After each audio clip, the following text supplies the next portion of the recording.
Pour son carport, Roger veut davantage qu'un simple toit sur des poteaux. Il va également fermer les côtés en partie.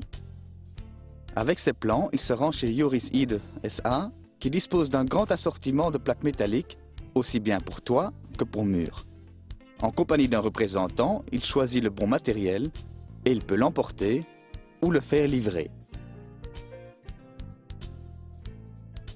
Roger vise une solide construction avec un minimum de bois. Tout est porté par 8 poteaux, reliés dans le sens de la longueur par quelques lattes en bois. Dans le sens transversal, les poteaux supportent un chevron par paire et une poutre faîtière surmonte tous les chevrons. Des pannes entre les chevrons porteront les plaques de toit.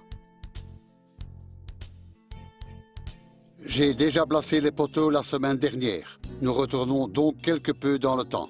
En premier lieu, Roger a tendu 2 cordes à angle droit à l'endroit où les poteaux doivent se placer. Il restait ainsi de l'espace sous les cordes pour creuser les trous.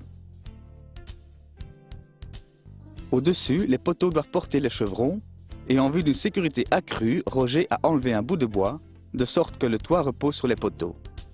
Un trou à travers a pour but de fixer les poteaux avec des boulons. Ceci est un bois imprégné et donc durable. Cependant, Roger a encore traité le bois à placer sous la terre avec Ripson Foundations, afin que l'humidité ne puisse pas pénétrer dans le bois. Puis il a fixé les poteaux de niveau avec ce béton à prise rapide, qui ne doit même pas mélanger.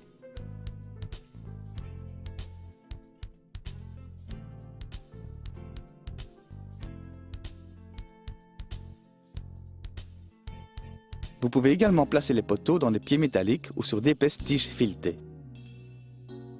Ceci semble n'être que quelques poteaux dans le sol, mais il est justement très important de tout mesurer avec précision. C'est en fait la base du carport. Contre les flancs et le verso, Roger vise 3 rangées de planches. Celles-ci renforcent les poteaux dans le sens de la longueur et sont d'emblée les points de fixation pour les panneaux muraux métalliques. Ensuite, il peut s'attaquer aux chevrons et il les réalise dans son atelier sur son nouveau sol Multitiles. Il place le triangle sur le sol et trace l'angle sous lequel il doit raccourcir les arbalétriers. Ensuite, il vise provisoirement les arbalétriers à l'entrée. Les arbalétriers ne se rejoignent pas au sommet, car le fait doit encore s'y insérer plus tard. Maintenant, il poursuit son travail suivant cet exemple. De cette façon, tous les chevrons sont certainement identiques. Pour un montage solide et de qualité, Roger utilise des poutres d'assemblage qu'il visse déjà provisoirement dans la forme correcte et avec des boulons, en vue d'un ensemble robuste. Avec un peu d'aide, Roger peut assembler les éléments de façon sécurisante avec des boulons et des écrous. Le fait d'avoir sa boulonneuse Bako directement sous la main est pratique pour serrer l'écrou. La panne faîtière reliera les chevrons et donnera sa solidité à l'ensemble. Pour réaliser une poutre à partir de 2 morceaux, il les a sciés de biais et reliés par une planche. Le faîte s'insère entre les arbalétriers et repose sur les planches d'assemblage. Entre les chevrons, Roger pose encore des pannes. Ces planches sont bien plus minces, mais s'il en fait un T, elles sont toutefois suffisamment portantes et la largeur est aussitôt suffisante pour y visser les plaques de toit.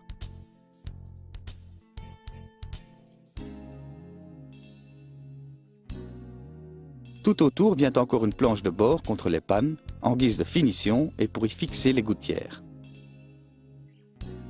La construction en bois est ainsi totalement achevée. Avant d'y visser les plaques, je veux cependant protéger le bois et pour cela j'utilise une lasure.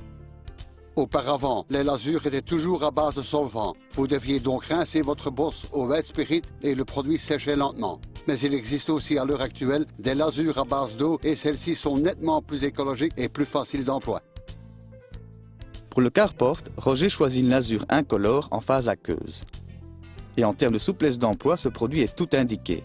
Il sèche très vite et vous pouvez donc appliquer plusieurs couches en une journée. Ici, Roger utilise ce produit sur du bois neuf. Mais vous pouvez aussi l'utiliser sur une variété de bois de jardin qui a été traité dans une couleur brune et auquel vous voulez donner une couche d'entretien, sans trop foncer votre bois.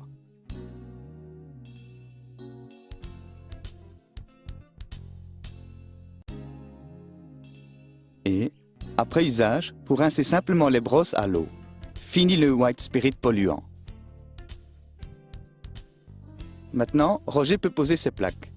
À l'aide de son plan, il a pu faire raccourcir les plaques à l'avance. Il peut aussi les raccourcir lui-même avec une grignoteuse, une scie sauteuse ou avec une scorpion, mais pas avec un disque abrasif, car vous brûlez le revêtement dans ce cas.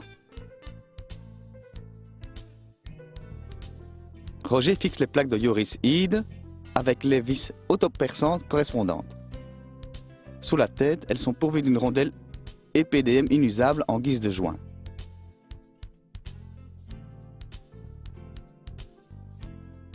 Les chevauchements sont aussi 100% étanches grâce au profil correspondant. Vous pouvez donc également utiliser ce matériau pour des garages ou des maisons. Elles existent aussi dans une forme isolée, avec un profil de tuile. Pour la finition du faîte, Roger visse les faîtières pré-pliées.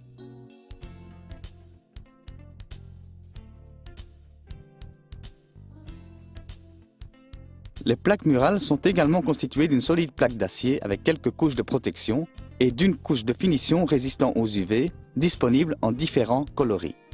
En dessous et au-dessus, un morceau reste ouvert. C'est indispensable avec un carport, afin d'assurer une ventilation suffisante et d'éviter toute condensation.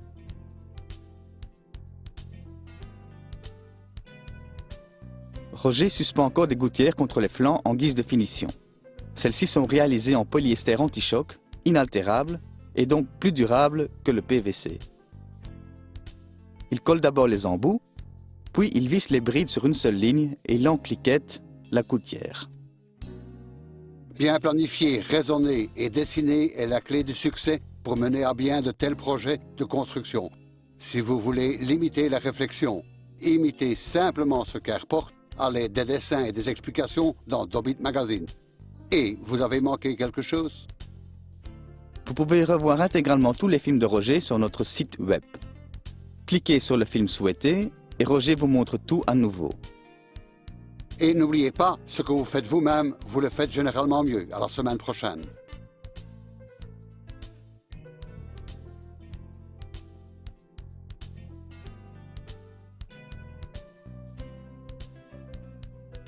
Et j'ai encore un conseil de jardinage pour celui ou celle qui veut volontiers un beau buis bien vert dans le jardin ou sous la terrasse.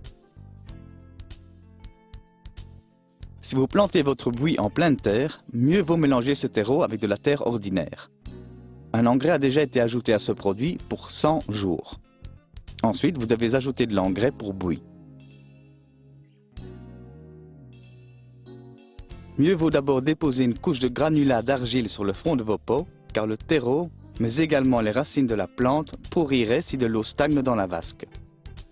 Roger remplit le reste du pot avec du terreau pour buis. C'est un mélange bien élaboré d'engrais, de tourbe et d'argile, spécifique pour le buis. Après 100 jours, vous devez rajouter de l'engrais pour buis tous les 3 mois, afin de garder vos plantes bien vertes et de favoriser la croissance.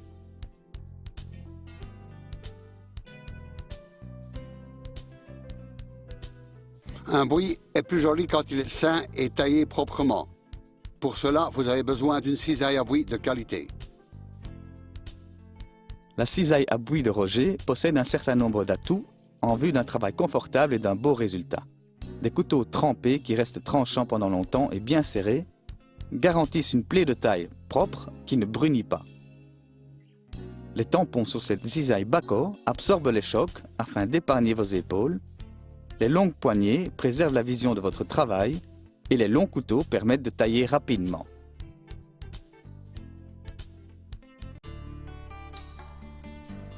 Le papier intissé est solide et ne doit pas être trempé. Travailler avec un papier intissé est aussi particulièrement pratique car vous pouvez appliquer la colle sur le mur et cette colle spécifique a été conçue pour cela.